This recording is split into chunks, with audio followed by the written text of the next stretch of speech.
Hey guys, welcome back. I have Wars 6 and 7 for you today, and first up, SSX is facing 4 Loki. I am here on path 9 in section 1. This is the second node. I'm here to get a charge. So this has feats of indestructible 1, and obviously in order to get my charge off of Hitmonkey, I need to knock him down and I need him to evade me. So when Hitmonkey gets knocked down, he gets his cunning and his primal senses, which allow him to shrug off 1 debuff as well as evade 1 hit. So I was trying to get those off. I got unlucky at the beginning there, threw a Hail Mary heavy because I knew that if I was in the corner I wouldn't be able to survive this fight, and you will see what I mean in just a second. But I throw the special 2. I don't have a power back on here because I will just be indestructible anyway, so just waiting it out, and I miss a couple of hits there, miss block, miss parry, whatever it was, and end it with a special 1. It was definitely a scary fight, but fortunately made it out alive by the skin of my teeth. And to be honest with you guys, like, I think that fight is kind of what I needed to feel better about this season, just to kind of clutch out a fight like that. It feels like I haven't really been able to do that yet this season. So it was definitely a confidence booster, and I was feeling good afterwards. So next up, I'm on path 1 in section 2. I'm taking a Purgatory here. This is the node where if you dash back twice in a row, you get a regen or a passive vigor charge is placed on the defender, and if they get up to 10, they are unblockable, or so I think that's what it does. But anyway, I sped this fight up because it's kind of slow and boring. She's regenning up, as you can see. I'm about to get that under control as my poisons build up and I get into acid burn and whatnot. I did throw a science power back boost on here just so that I had a little bit more control over that acid burn, could get there a little faster. And I'm also trying to manage her demonic rage because I don't want to have to deal with an unblockable special 2, considering how controls have been recently. So I made sure that when she threw that, she wasn't in demonic rage. It's not unblockable when she's not. And yeah, I'm about to get her into acid burn here, and the fight will be over right now. So yeah, not too bad. I am moving on to a MODOK here, which I will be taking with Magneto, and this is buffet over time, but as we all know, Magneto reduces ability accuracy against metal champions, and that includes reversing their healing at times. So pretty straightforward. I'm just gonna parry heavy my way to a special 3, and yeah, that's about it.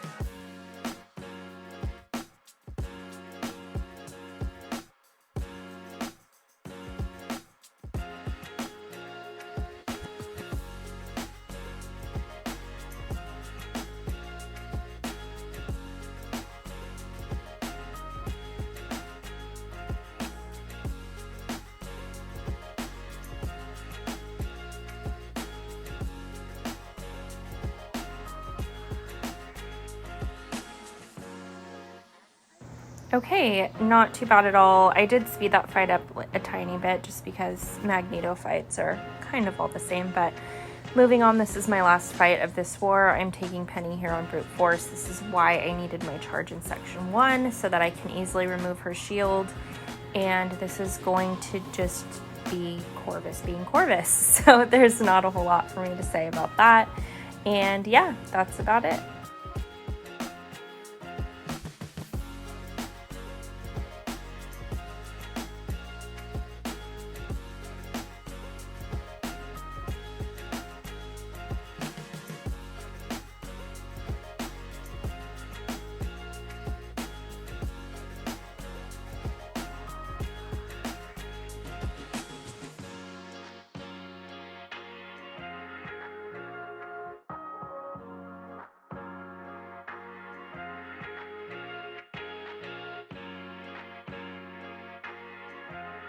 All right, not too bad at all. Moving on to War 7.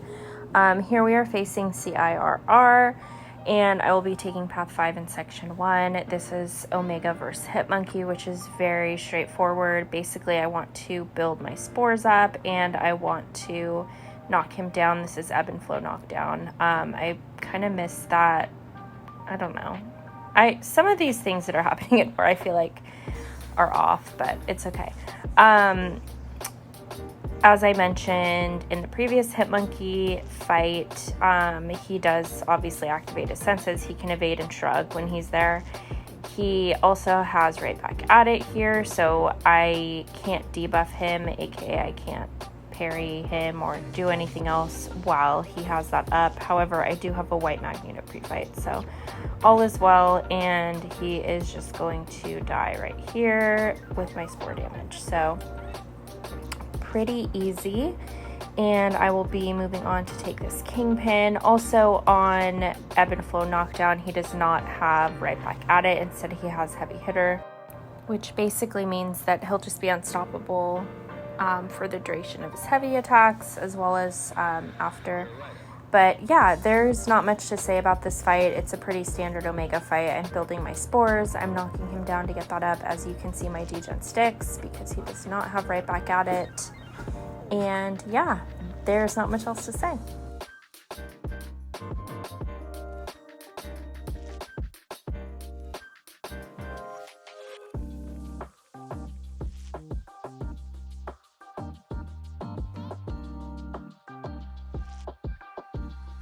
All right, moving on, I am taking Shared Node 19, which is also Ebb and Flow knockdown. It does have right back at it on it, and it also has aggression prowess.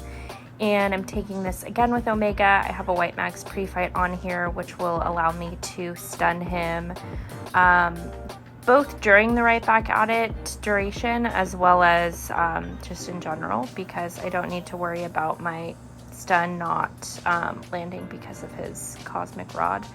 And yeah, basically I'm building spores, and I am just kind of trying to stay close since my degens won't stick due to right back at it. And I do have an invuln here. I used an invuln beginning with Hitmonkey, and it has carried me through this fight. I'm terrible at dexing his special one, so that's the main reason I really don't like to fight Annihilus in War, but I still have a full yellow bar of health because I'm healing from his Obliterate debuff, and yeah, that is about it for that. And I am moving on to a Nick Fury here on Mixmaster, which I've taken a bunch of times. And Omega is really great for. Basically, you just only want a medium light and heavy, and you want to alternate. If you heavy twice in a row, that actually activates Mixmaster also. And I will make that error a little bit later on in this fight, but all in all, it was fine. I do let his prowess get a little bit out of hand, as you'll see in the later portion of this fight, but I do have an invuln on, and I am being really careful. So yeah, not much else to say here either. You guys have probably seen me take this fight a bunch of times already, so here we go. You're right.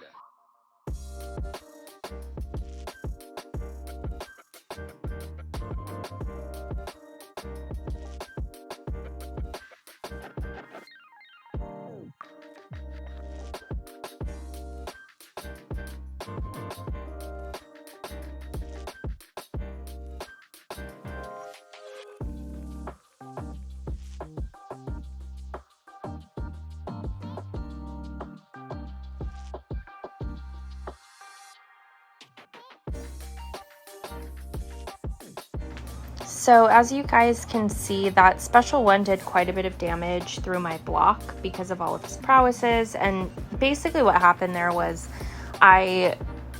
since I heavied twice in a row, he evaded. I wasn't able to keep up with the prowess stacks as well as I could have. But all in all, I mean, I survived the fight. It's possible to do it and leave with a lot more health than what I did there. But my final fight is a MODOK here. I'm on path 3, which this has the best defense on it and like an enhanced armor up or something. So basically I am just hitting MODOK within his periods of time where he's stunned, and I'm going to just dex the special ones. I mean, this fight is so really not bad. I was a little worried about taking it without a wax pre-fight, but it ended up being fine. And yeah, I finished these last 2 wars deathless, so I am feeling really a lot better about where I'm at this season compared to the last video that I showed you guys. But all in all, season seems to be turning the right corner for me, so that definitely feels good. And yeah, can't wait to see how the next few play out. And thank you guys again for watching. I have a bunch of new subscribers here. I know I don't have many, but I appreciate that people care enough to watch. So thank you guys. I really appreciate it. And I will catch you in the next one.